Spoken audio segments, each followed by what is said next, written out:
Ladies and gentlemen, this is the main event of the evening.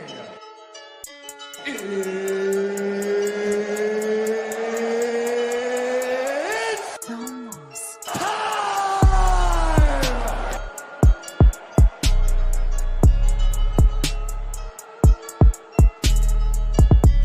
Man, it's almost time. I am your co-host, A1 himself, or A1 Music, whatever you want to call me. We are possibly short-staffed, one person this evening, but it is all good. I got my cohort with me, Mr. Paul. What up? And I don't know if you heard that intro the same way I did, but it slowed way down and kind of remixed itself there for the opening. I don't know if I just had a really shitty signal, but it was kind of dope. I might need to save that because it was like, ooh, like it. I heard that too. I thought maybe it was always like that, and I just now noticed. No. It definitely was not supposed to do that, but it worked nonetheless. Like maybe Cornbread's here in spirit. I got him on my shirt, so maybe he hopped in and did a couple things on the turntable right quick. Said I'm gonna remix this for him, so I can't be there. We're a little late going on, so I blame y'all if you ain't watching live. No worries, but if you tune in later, as always, appreciate y'all. Go like, subscribe, and like I said, whatever button you are doing, just treat it like your Hamza and smash the shit out of it, please. Every little bit helps. I'm gonna smash the boy. Yep. We actually had it. What was it? The second event in Paris this weekend. This is the second fight night that they've done there. Ever? I didn't realize that. Damn. Yeah, it was the second. First one I think was last year. That's cool. But yeah, this was the second fight night in Paris. That's also why I listed it as such. But it was Gane versus Spivac. I don't know why. Sergey Spivac. Is that right? So, yeah. I think so, yeah. Chael Sonnen always calls anyone named Sergey, and it drives me crazy. I swear he does that shit on purpose. You ever watch him? I watch Chael all the time, actually. He is, for as brash as his personality is, he's one of the few that's going to give it to you straight. Not only the fight talk, but the business talk. And both of them are important in this day and age. It's not quite the same as it was, 15 years ago, where, it was just a different animal. And don't get me wrong, there was even a business to the fight game back then. A lot of it was set precedent by boxing. Yeah. But no, they definitely have evolved, and well, we'll get into that a little bit later. Like I said, I feel like with this fight night, this has been the first card, honestly, since we started the pod where I haven't been absolutely like enthralled or like enthusiastic, super like chomping at the bit, like, oh, I gotta talk about the results of this.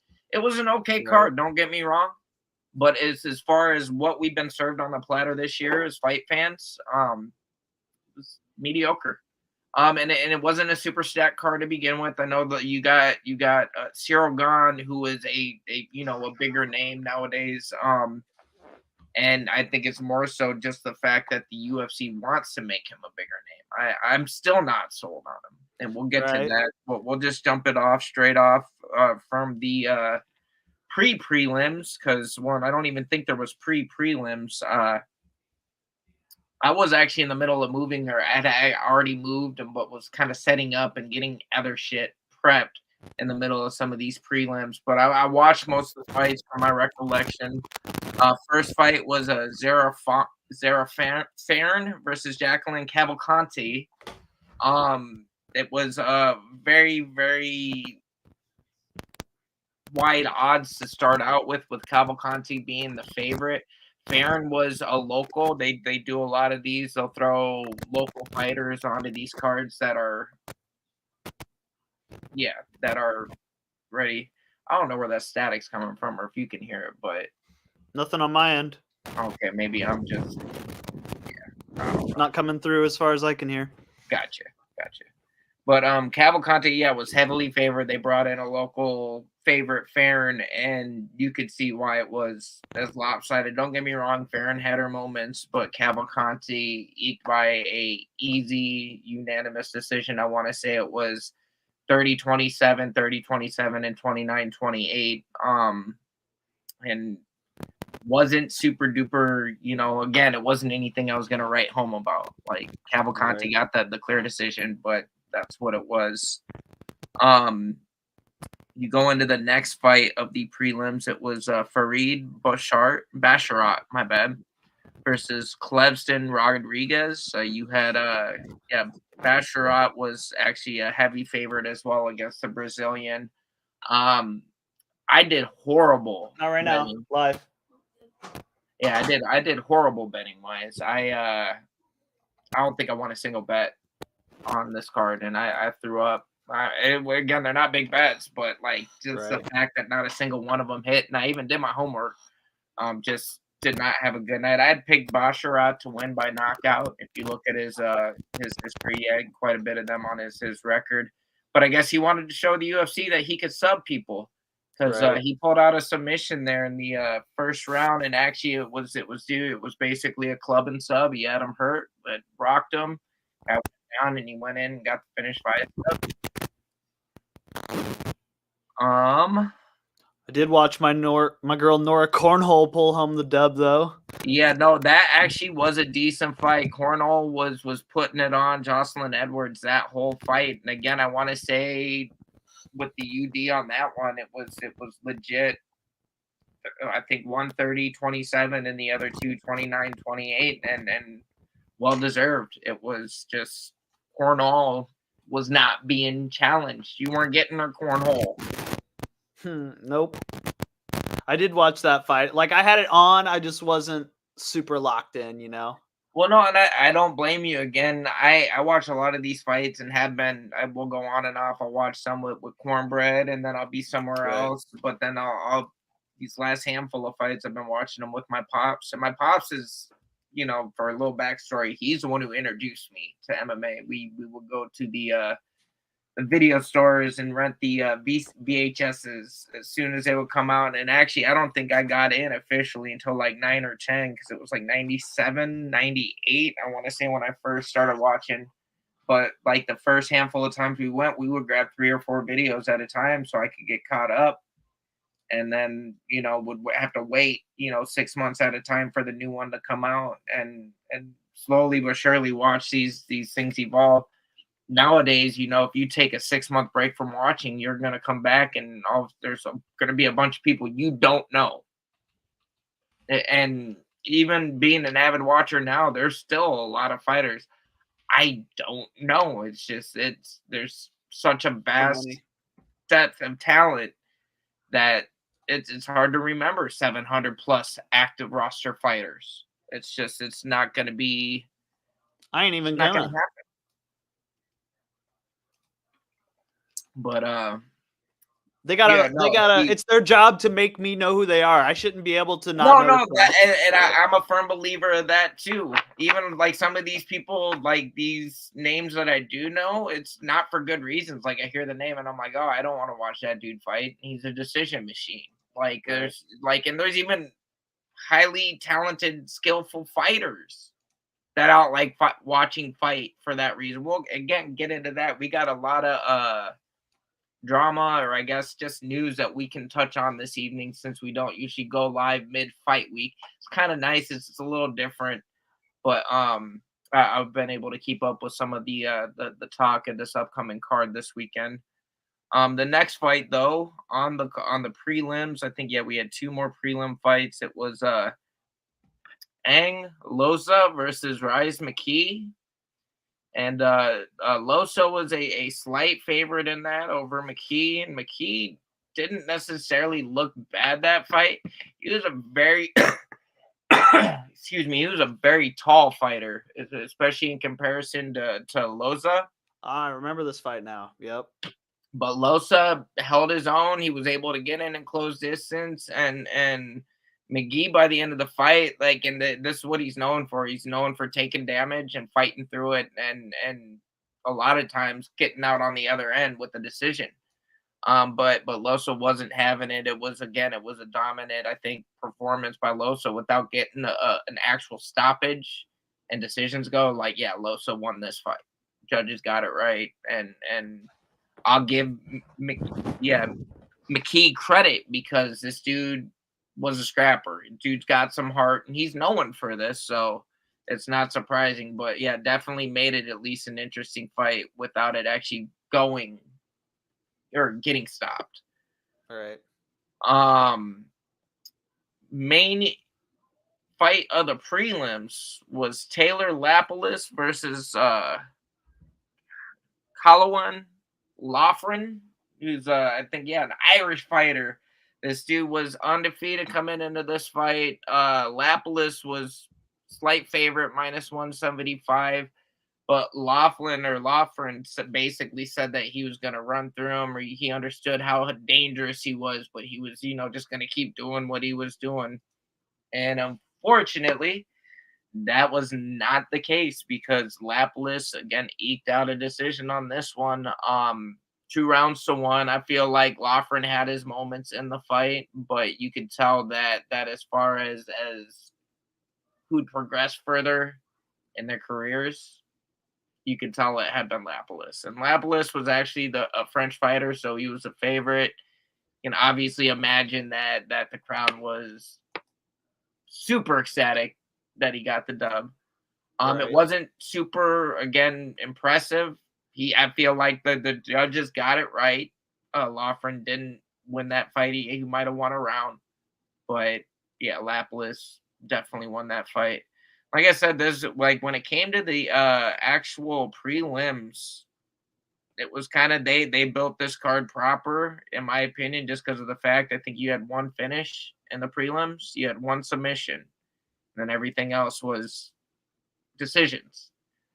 You start out this first fight of the main card.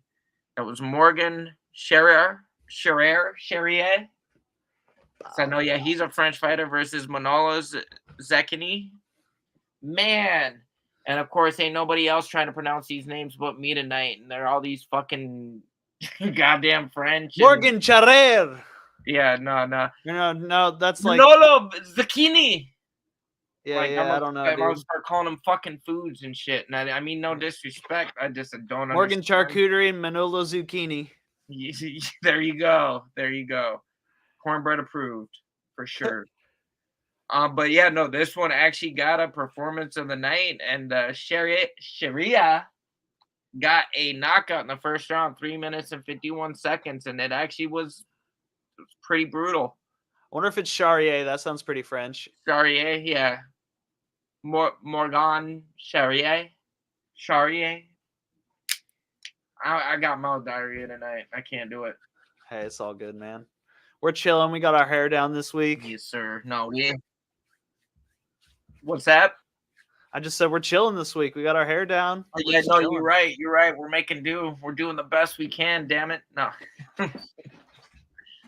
But no, next fight of the night was William Gomez versus Yanis Gamori. And this one was actually a French fighter versus a French fighter. So the French crowd was going to win no matter what, right? Right. Home cooking.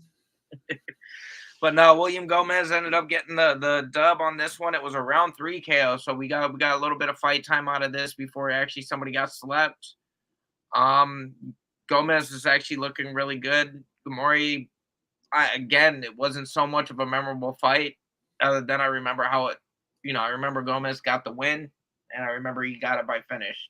Also, doesn't hurt that I've got a cheat sheet right next to me. It's going to remind me if I'm super forgetful from a lackluster card. Right. But under the next fight, again, was another good one. Volkan Ozdemir versus Bogdan Goskov. So we had a Swiss fighter versus a Uzbekistani fighter. And Ozdemir, this is another one I had picked to win. I think I picked him by KO, and this dude went out and just said, "Nope, I'm getting a sub." These people want to prove that they're versatile, and I get it. The UFC probably want to see that they're versatile. Did he sub a Dagestani? What's that? Did he sub a Dagestani? Where's this guy from? Uzbekistan.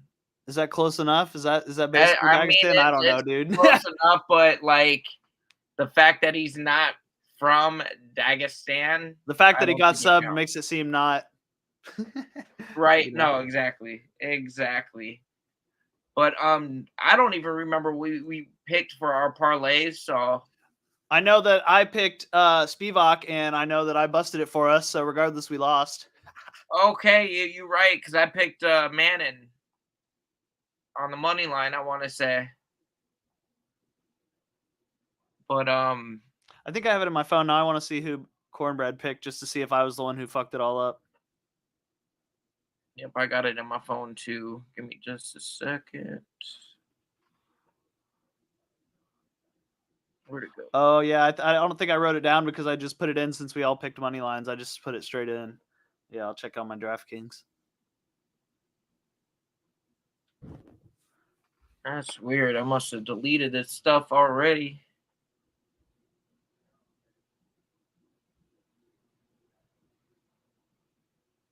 I wish I could have gotten on James Krause's fucking betting ring before it got shut down. I could have made some easy money.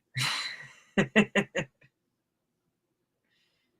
can pay to be in his Discord. He just gave out picks. No, that's what's up. That's what's up. And see, okay, yeah, Benoit Saint Denis, Manon Fiorot. Yep. And then you pick Spivak. Yep, so I did. I fucking bricked it. It was me. How we would have won. It's all good. It's all good. It happens because we're actually already to that time already. It was because Ozdemir, like I said, won by sub round 1, 3 minutes and 46 seconds. But like I said, yeah, it doesn't count because he's not actually from Dagestan, so it doesn't count. Fair enough. But yeah, this one actually does, I guess, bring us to the first leg of it, right? Yep. And here I am stumbling around because I'm trying to do so many things. Usually we've got a third hand helping with this, but this was part of it. Parlay boys. Hell yeah. And yeah, it was when Benoit Saint Denis versus Thiago Moises. So we had a French fighter versus a Brazilian fighter. And we I think, yeah, it was just all just straight money line stuff. Just as long as our dudes got the dub, that was all that we needed. And Benoit Saint Denis got a second round knockout. Actually was looking pretty decent. I picked him. The reason I lost this bet on my own anyways is I picked Saint Denis to win by decision. I thought Moises was going to be tough enough that he was going to, survive, get through it. And that Saint Denis would obviously have the dub, just I didn't think he was going to finish him, and he did. It's kind of salt, but congrats to Saint Denis. I can't even be mad at that. I just maybe need to stop being greedy and thinking that I'm going to know exactly how everything's going to go and then get mad when it doesn't, but it's all good. But this actually led into the the co-main event of the evening and the second part of our nigga, wake your ass up, nigga. Parlay boys. When I was like, why is it not going off? And I'm like, where did that one come from? That's awesome, dude. Maybe he added something to play. I don't know. And I just wasn't aware of it. I'm glad it didn't start because I was like, what is happening here? Oh, I heard it was you heard it? I didn't. It was hilarious. That's great. But yeah, it was the co-main event of the evening. We kind of flew through this. Look, not even 20 minutes in. It was Manning Fierro versus Thug Rose Namajunas. But in order to be a Thug Rose, I guess you got to go through some Thug lows. Because Manning was just too much for her. It didn't help either that this was a 3-round fight. I think all 3 judges actually had it 29-28 in the end, and I can't say I disagree with them. I think there was the 3rd round or maybe the 2nd round. You could argue for Rose, but it was pure domination by Fierro. And really at this point, you kind of got to wonder where Rose goes from here. What does Namajunas do?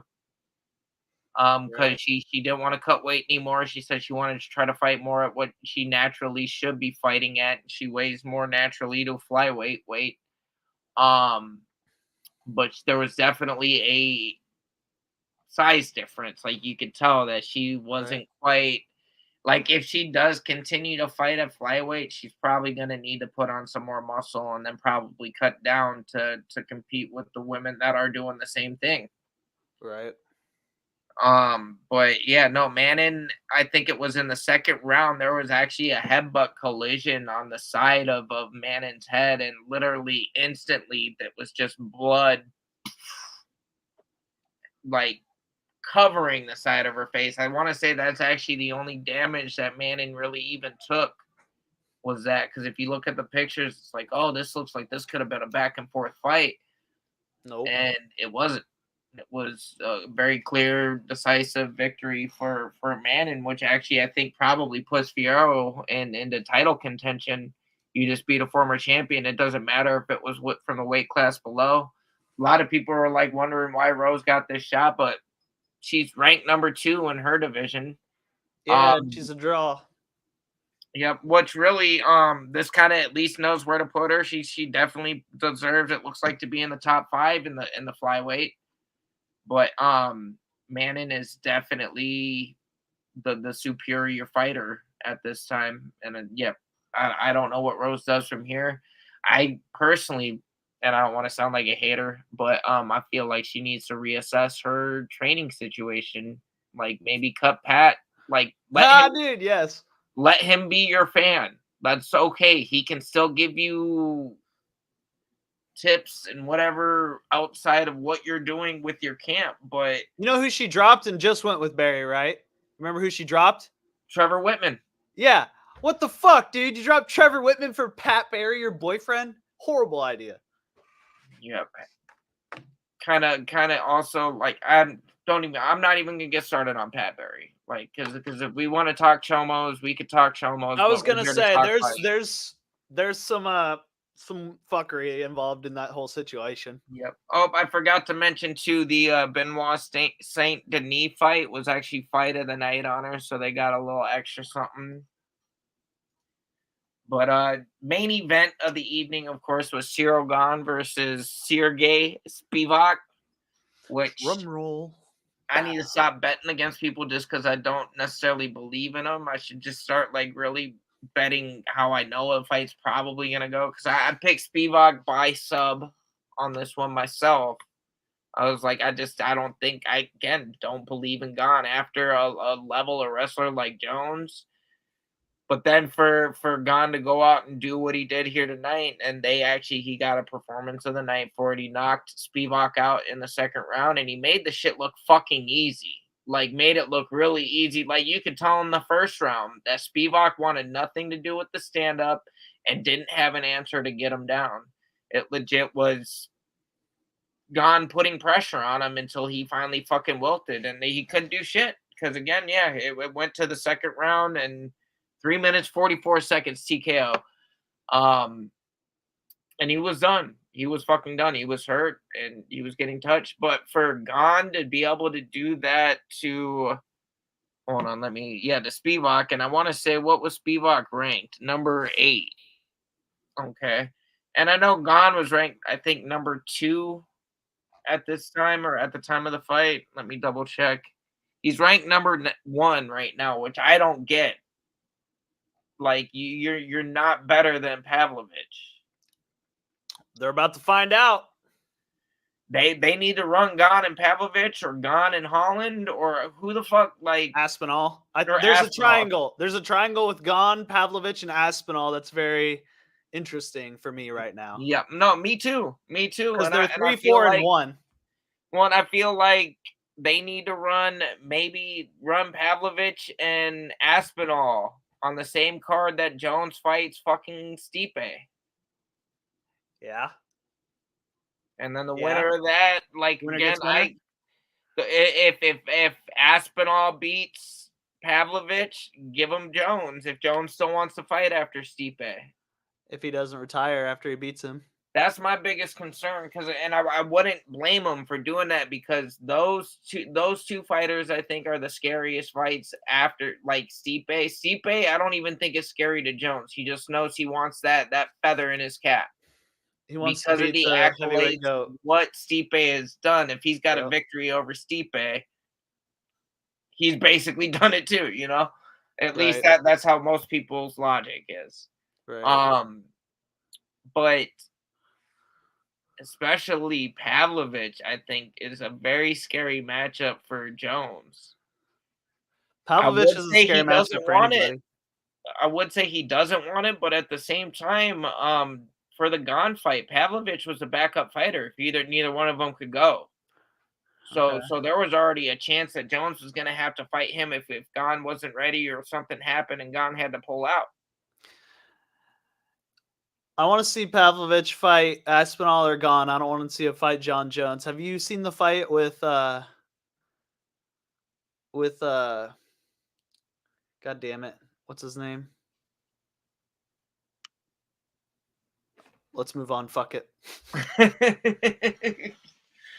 But yeah, no, if we want, we can look ahead a little bit. I know we did cover this card. It was a pretty standard card. Like I said, the prelims wasn't anything too spectacular. Main card, there was some good finishes, at least some good KOs.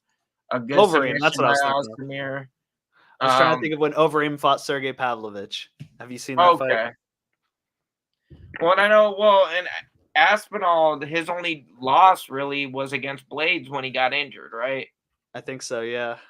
And then they gave him a tune-up fight against dude that he just fought. Dropping his name right now too. It's Ruski. Or he looks Russian anyways. Arsen Tybura.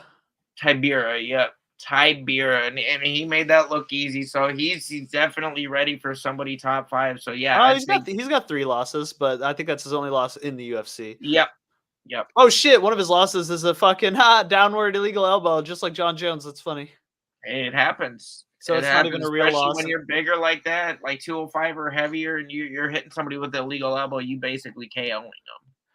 I'm worried about Pavlovich's ground game because that Overeem fight, Overeem beat his ass on the ground, and Overeem's and that's what I'm saying. I think Jones would be more inept or more willing to fight Pavlovich over Aspinall at this point, just because I think Jones sees a clear victory with Pavlovich. I think that's why he agreed to have him as a backup too for that fight. But yeah, no, I say give Aspinall either Pavlovich or Gane. It's simple. Yep. Whoever wants to fight, and then if Gane can do that, if Jones is still around and Gane wants another crack at that, let him try it. You know, I don't see it going any different, but you know, let him knock it. Like they say, knock yourself out trying. Right, literally. Or submit, you know, tap yourself out trying, I guess it would be probably. But yeah, I don't know. They've got a lot of interesting ways they could go with a lot of fights in a lot of divisions. I know here coming up in just 2 more days is UFC 293, and it's going to be from New Zealand, which actually means the fight is officially on Sunday, but we're getting to watching them at the normal fight time that we normally get to watch our fucking fights over here, because Americans are entitled as fuck and we deserve to have everything start when we want, right? Hell yeah. Hell yeah. But yeah, prelims, early prelims are at 5:30 p.m. Central Time. The main prelims start at 7 p.m. Central Time, and then the pay-per-view starts at 9 p.m. Central Time.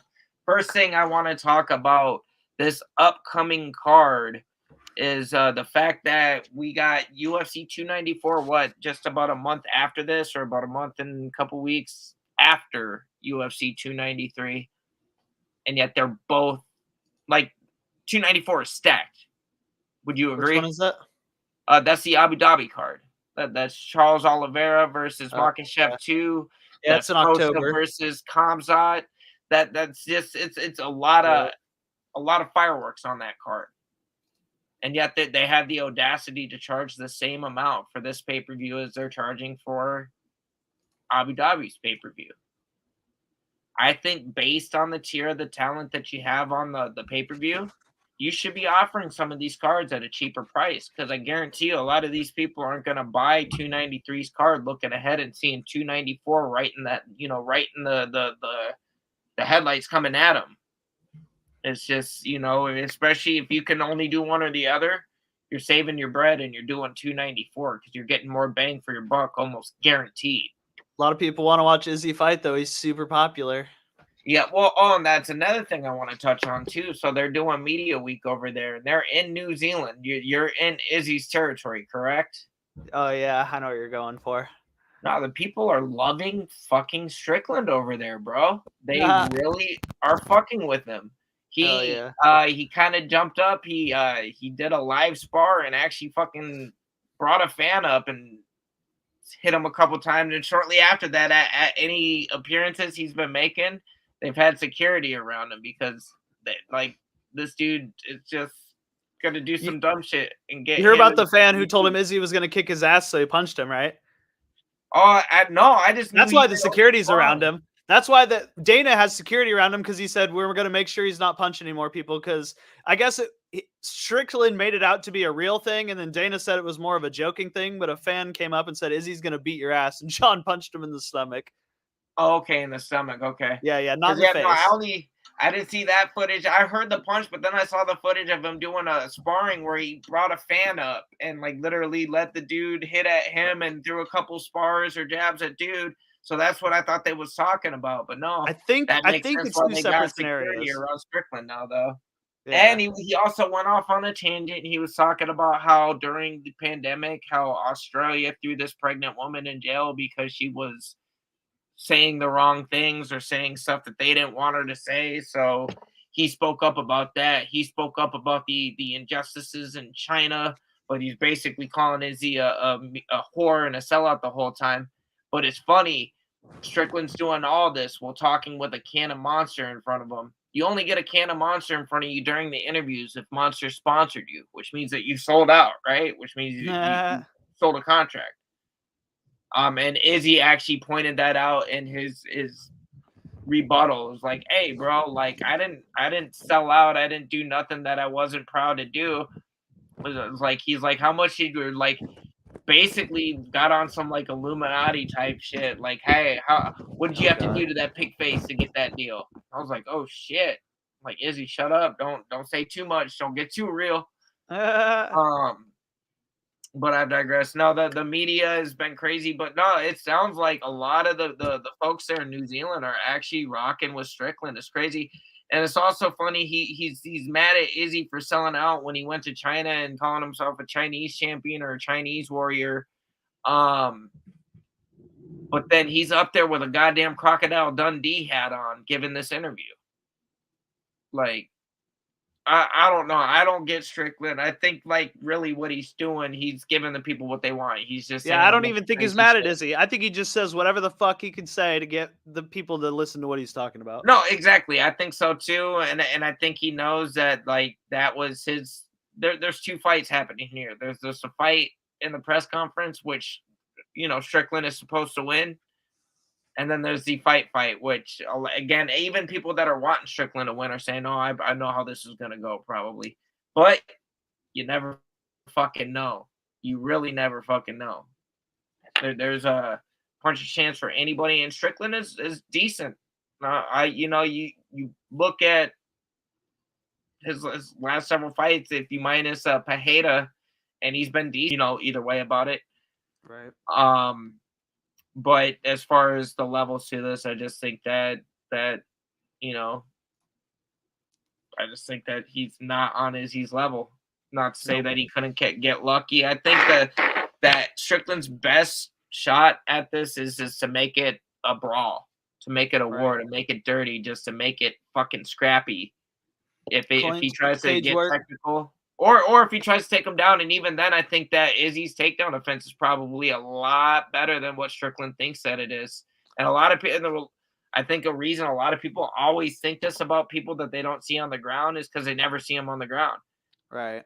But if you're elite and like top 10 of your division, and you're known for this, and people know that, like, oh, I'm gonna test him on this, I'm sure you're not the only person that's probably tried to test his takedown defense. Pretty sure that a lot of people have up to this point, and maybe his defense is so decent that's why you don't see him on the ground.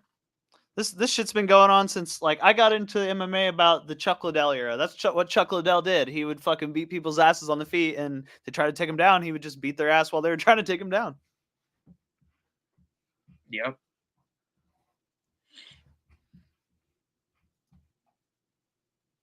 Man. But yeah, no, this 293 card is actually decent. We're gonna have the Australia favorite Jack Jenkins. He's on the card. He's actually, I think, on it's on the prelims, but he's fighting Chipe Mariscal. And then you also starting off the main card though. You got Tyson Pedro on the card. You also got their running back Austin Lane and Justin Tafa. Hell yeah, I'm Mario excited about Brothers. that one. You got Tai Tuivasa and Alexander Volkov. That's an interesting fight too. The line on that actually is a lot closer than I thought it would be. You only got Volkov as a minus 198 compared to plus 164 for Tai. I gotta be rolling with the Shoey. I gotta be rolling with Mr. Shoey.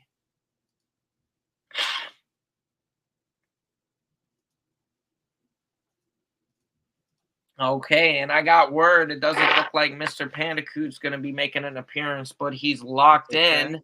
Hell yeah. I told him to take a look at it. So his pick, again. How? No, that says, man, my shit's. You want to hit the button? Because mine's saying it's something that it's not now. Parlay boys. See?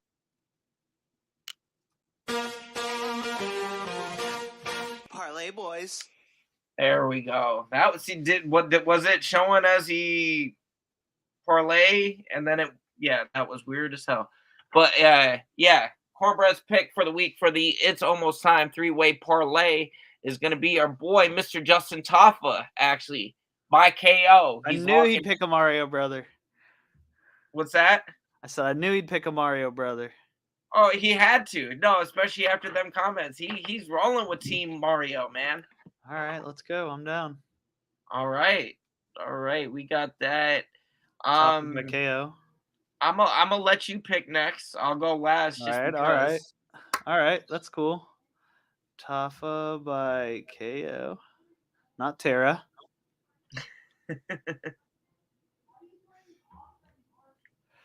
All right, let me look at what we've got here. Do I want to play it safe or do I want to live a little on the edge? Yo, this fucking, I'm not betting, but this Kevin Jusic guy looks like, in the very first fight, he looks like the fucking methed out new Conor McGregor. What's his name? Can't think of his name. Ian Gary. Methed out Ian Gary. Never mind. Hold up. Maybe I have to click on him. They're not even showing me his picture here. I'm on SureDog. Maybe that's why. Okay, yep. I'm just on the fight card through the website. Gotcha. They got him as a black silhouette. I'm gonna fuck.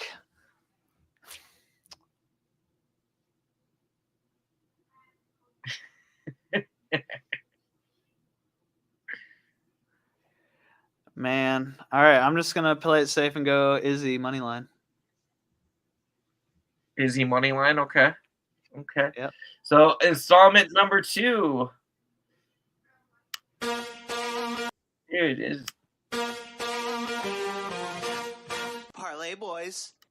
I think it's just yours because it showed that Parlay Boys was playing, but it was playing the other sound, and then when I clicked it, it played Parlay Boys. That was weird.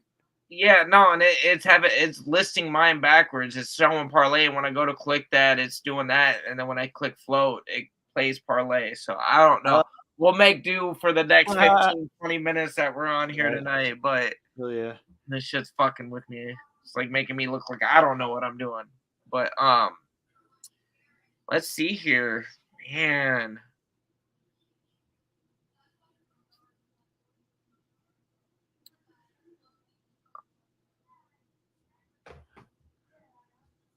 I'm gonna go ahead and we gonna lock in. I'm gonna say Tai Tuivasa. We gotta catch.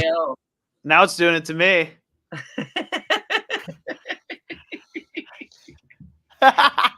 That's great. That's great. All right. Nigga, wake your ass up. Oh, yep. Bro. It's all fucked up, dude. Bro, it said, wake your ass up. I'm up, man. Wake your ass up, StreamYard. Get your shit together. Is that money line? No, we going Tai Tuivasa with the KO. Tuivasa by KO. Yep. Got it. So that's official. So we got Tafa by KO, Tuivasa by KO, and Izzy on the money line. Yep. What's the odds at? I don't know. Let me go back. Let's have a little peep. And then give me that picture so I can post this shit. Oh, I can't. I don't. Oh wait, it is later in the week, isn't it? I can actually make the Yeah. bets. Okay, I didn't even think of that. We Okay, let's go. can do all sorts of shit. Right. Okay. Oh yeah, I might have to have someone else do the parlay pal bets from now on because my phone is all fucked up. Like, I gotta tap it like 20 fucking times. Like sometimes there's like the middle of my screen isn't working, so if I want to click on something that's at the middle, I have to move it above the line that doesn't work. Whatever's clever, man. Whatever's clever. Like I've got mine. Mine will just, like I said, the only difference is mine is through FanDuel because I know you do DraftKings, right? Yeah. And fuck both of y'all because y'all ain't paying us to even be saying that yet. I could be saying I'm betting with your mom right now, and that's all that y'all need to know. And like my shit presses itself all the time. All right, here we go. Justin Tafa.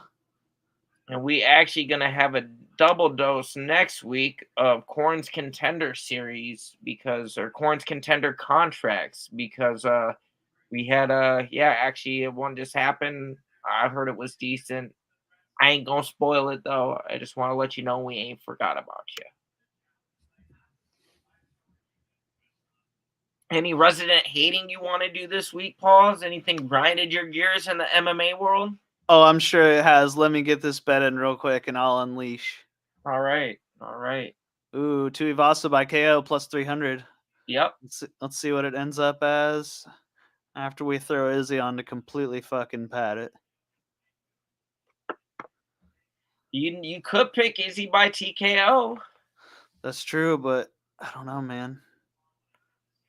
If you want to play it safe and do the money line, I get it because it could go.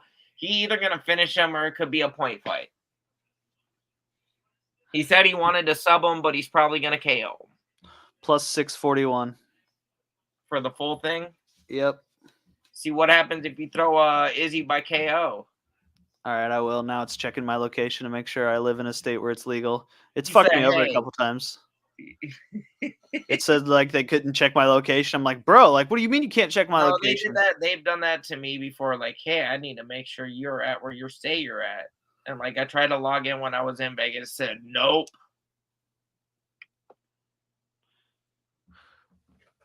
Oh well, you can't see it, but I'm stuck at checking location. You good? You good? If we can. All right, let me look. Let me look at this week's happenings. Let me pull some shit up real quick.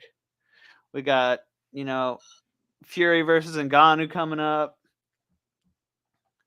I guess they did a press conference today. I didn't see anything of what was said, and I hadn't seen highlights, so probably not too much of anything if people ain't talking about it.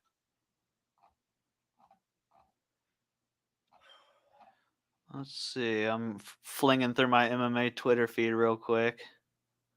Oh yeah, did you see that fucking Jorge Masvidal's talking about fighting Justin Gaethje for the BMF belt? He would get flatlined. I think Gaethje fucking murders Masvidal at this point, man. Yeah, I could see it going either way, but I'd probably, if I was betting, I'd probably bet it on Gaethje. I would bet it on Gaethje by violence. Yeah. No, I like Jorge, don't get me wrong. There's things about him I don't like. The fact that he's a fucking, like, just a very staunch fucking Republican. When you came from nothing, you came from, like, dirt poor, and now all of a sudden you're Mr. Trump's fucking butt buddy, basically. You got it twisted, and then, like, people are, like, I don't know. The fact you fucking with either side, dude, you probably wrong. Like, that's just how I feel about politics and left and right in general. But I don't know. I also feel like, again, from what I've seen in his last couple fights, he doesn't have it anymore. He offered that chin on a platter for Gilbert to fucking sleep him, and Gilbert did the nice thing and didn't do it. He's like, no, I'm not trying to hurt you. But Max tried to do the same shit for Zombie, and Zombie didn't take it. Came out fucking like a bat out of hell in the third round and paid the price for it. But that's what he wanted. He wanted to go out like that. And maybe Jorge wouldn't be talking crazy if Gilbert would have just gave him what he wanted. Yeah. But no, I don't know. Jorge could talk a lot of stuff. He's been promoting stuff. I don't remember who's fighting. Fuck.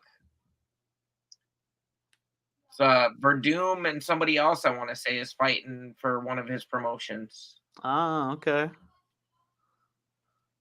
But yeah, no, like I said, this 294 is going to be a decent card.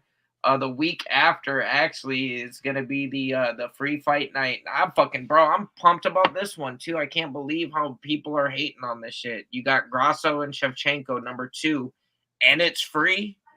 Like, you also got Kevin Holland as a co-main event against Jag Della Maddalena. I'm rolling with my fucking Riverside homie Kevin because this dude just likes to fight. He likes to get paid. Don't like to cut weight so much, but he likes to fucking bang. He just likes to fucking come through and give us what we all want to see. You also got Daniel Rodriguez on that card, man. You got our boy Raul Rosas Jr. They're giving him another fight, another stab at it. So, man, sign me the fuck up. Right. Yeah, it should be a good card. This is a free fight. Yeah. Hell yeah. A fucking free fight. The week after that, actually, you got another fight night too. You got Fiziev and Gamrot. But like I said, I told you boys, we might be out of a job podcasting for about a month, man. Because from September 23rd. Oh, you got one in between. You got October 14th. They did announce one. It looks like Yusuf versus Barboza. And this was just announced because they're the only flipping fight that's on that card. But then after that, the next card is UFC 294. Yesterday when I checked it, it was September 23rd. And then the next fight was October 21st. So almost a month, which is crazy. You never get that long of a break, but I feel like with their Abu Dhabi card, they didn't want to put a lot on their plate prior. They wanted to really sell and build this one up. They're trying to build relations with the Arab world still. They want the Arab money, so they're really gonna push that one. We've got one fight we've got two fights basically in October, and then after that, yeah, we've got another couple weeks, and the only thing announced after that right now is Fight Night Blades versus Almeida. Then you got UFC 295 on the 11th of November, Jones versus Stipe. And actually, the only thing they've even officially got announced on the site is on November 18th, and it's a fight night. Brendan Allen versus Paul Craig. That should be an interesting fight. Man, they got a lot of shit on deck, man. I kind of want to see, though, what they're going to do to end the year. We can talk that drama a little bit. You heard that John Jones has requested that if he's like one of the reasons that Colby and Leon isn't happening is Jones says he doesn't want Colby on his same card. He doesn't want Colby on his pay-per-view getting paid for his shit. Good. Now, I said I like it too. Like, and media asked Dana like if what his thoughts on was that, and he's like, well, he's John Jones. He can call that shot. He's fucking John. He's Jones. You know, what are you gonna fucking say? No? You can't craft a fake personality that revolves around everybody hating you and then be surprised when everybody actually hates you. Right. Well, it's not even that they hate the fake personality. I think John Jones hates the actual fucking real person that Colby is. They roomed together. Right. They trained together for a small period of time or a couple years, and Jones has never had anything nice to say about him. He was actually even on record. He's like, bro, he is not a good person. And who is that telling you that? Who is saying that to you? He's like, I'm not a good person, but that guy is not a good person. I would like to see DC, John Jones, and Colby in a room together. Man, throw Jorge in it just for fun. Oh yeah, that'd be a hell of a deal. Yeah. No, it's been a weird week. I feel like it's obviously we usually do this on Sundays, and here we are. It's fucking Thursday night, right? It's a little different. Was hoping somebody would have dropped in and made a cameo, but it's all good that they didn't. I actually have a bit of a retractment that I want to make to a statement I made on our last podcast. We got talking GOAT talk, and there's always a debate on who's the GOAT, who's the best at this weight, at that weight, and anything. And it got brought up middleweight GOAT. And I took a very, very, very stern and strong stance advocating for my boy who's fighting in 2 days. The last style bender, Izzy. And you gave some pushback, and I don't blame you. It's a hot take. But I have something to add as well once you're finished. Yeah, but Dre for the most part even agreed with me. He's like, I could see why you said that. And for whatever reason, I think it was a day or two ago, I got to thinking about it, and I was like, man, can I really fucking say that? Like, can I really say that Izzy is the GOAT over Anderson? I feel like to see a stat sheet too. And the one thing that I forgot, like I know how dominant Anderson Silva was. Like I watched it, I lived it. When he was doing his thing, I was tuning in and I was fucking watching this dude. Like when he debuted, and I think really obviously what kind of put him on the map is when he pieced up Chris Lieben the way he did. Yeah. And like didn't take any damage, and literally like Lieben's superpower is him getting punched in the face and then getting violent after that. And it was just too much for him. He couldn't fucking handle it.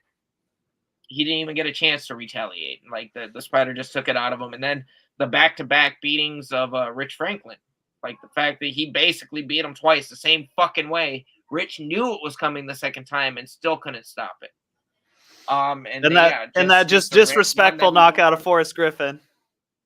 Yeah, I was about to say, yeah. And then in the middle of his title reign, he's like, no, I'm going to hop up to 205 and make Forrest look like an amateur. Like, literally. And he was down and then ran out of the cage because he was so embarrassed. Like, didn't even stick around for the fight to be called. Got the fuck out of there. Because he knew he looked stupid. So I kind of halfway need to retract what I was saying. Like Anderson still might have that GOAT status. The one thing, or I think the two things that really are going in Izzy's favor, though, to change that or to make that the case that of Izzy being the GOAT is he first and foremost, he's got a dub over the man himself. He's beaten the Spider. It was a post-prime Spider, though. And we all know this. It was after the leg snap, and just you're only going to be at top of that mountain for so long before somebody younger and better is going to come along, especially in the fight game. This is what I love about this is one of the reasons we have these conversations about GOAT talk and who's the best.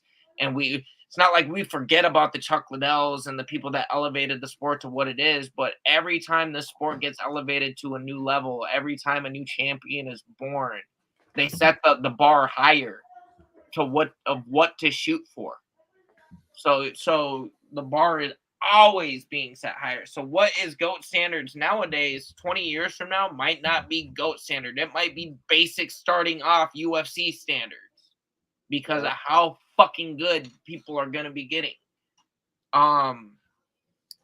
So that's one of the reasons I, got to say that, for what they did and for the title reign, like Anderson had a buku number. I think it was like 16 defenses or something like that. Yeah, it's crazy. That is crazy. And that's not just UFC title defenses. That's overall, I want to say that's pride defenses and shit like that. Like, He's had a lot of title defenses in his career. Izzy's only at 9 right now. But if Izzy is to stay active and winning the way that he has been, even for another 2 years, he will be the GOAT, without a doubt. Also, he can expedite that. He can get it done faster if he gets double champ status. And that's actually going to be a possibility.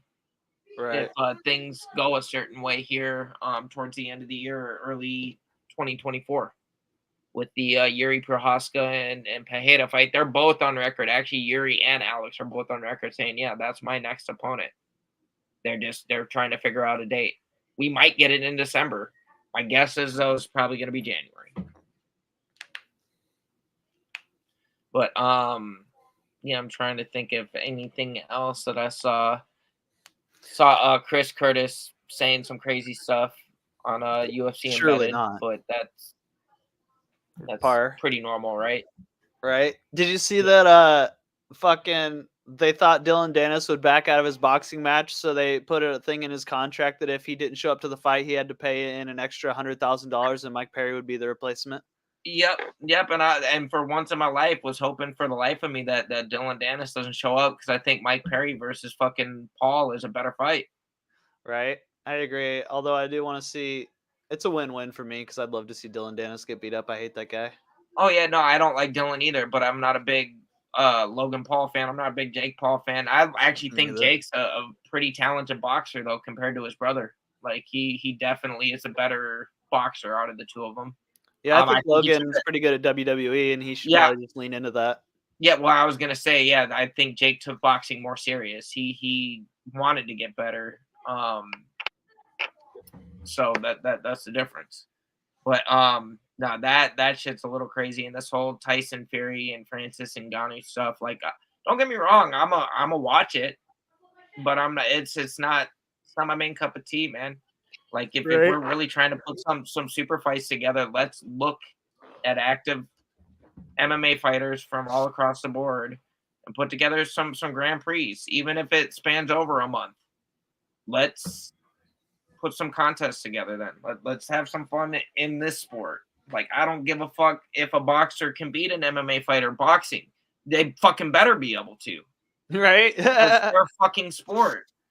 Like, and if Ngannou goes out there and sleeps fucking Tyson Fury, bro, that'll shake up the fucking world. And it's possible because of just how fucking big Francis Ngannou is. Do I see that happening, though? Probably not. Wonder But who's yeah, bigger. I would love to see Wilder and Ngannou stand side by side. I actually want to say I saw a picture and Ngannou is fucking huge, even compared to Tyson. It's gonna be interesting. It's gonna be interesting for sure. Another thing I'm trying to think. Yeah, I had a little conversation with our cohort, Mr. Trash Panda. He was saying today he's got a newfound respect for Chael's son, and I know you say he's like Chael's a little funny sometimes, says some outlandish shit. But this dude like made it possible to be a heel in professional fighting, like a real heel, but in real fighting. Like he was on another level with some of his trash talk, and like even some of his fans to this day still claim this dude is undefeated with multiple L's on his record. Like, so like people get mad that O'Malley's talking he's 18-0 and stuff. Why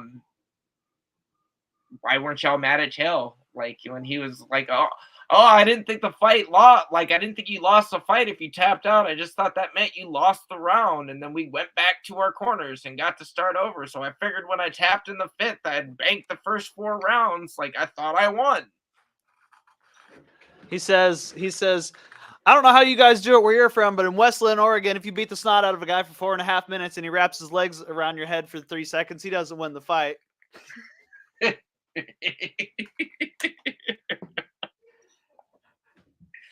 I love Chael though. Like Right. and he calls it straight. Like if you wanna look in the business end of the fight game, that's another good podcast to watch. Is Chael Sonnen's, I don't even remember what it's called, but yeah, You're welcome. he knows what the fuck he's talking about. So definitely tune in. I was gonna say, I think on this note, we're hitting about the hour mark. I need to get some food in my stomach, so I'm a call it a night here. Anybody who did tune in, again, thank you for joining us. Like I said, one man short and with some technical difficulties of our shit not wanting to play the right songs. Appreciate you bearing with us and getting through it. We got through it. Hope y'all did. But hope y'all tuning in Saturday for the fights, and then the following Sunday, hopefully we can chop it up at our normal time, get this going back on schedule, and take it from there. But again, yeah, I appreciate anybody that did tune in. Go smash. The main event of the evening. Hell yeah. Peace out.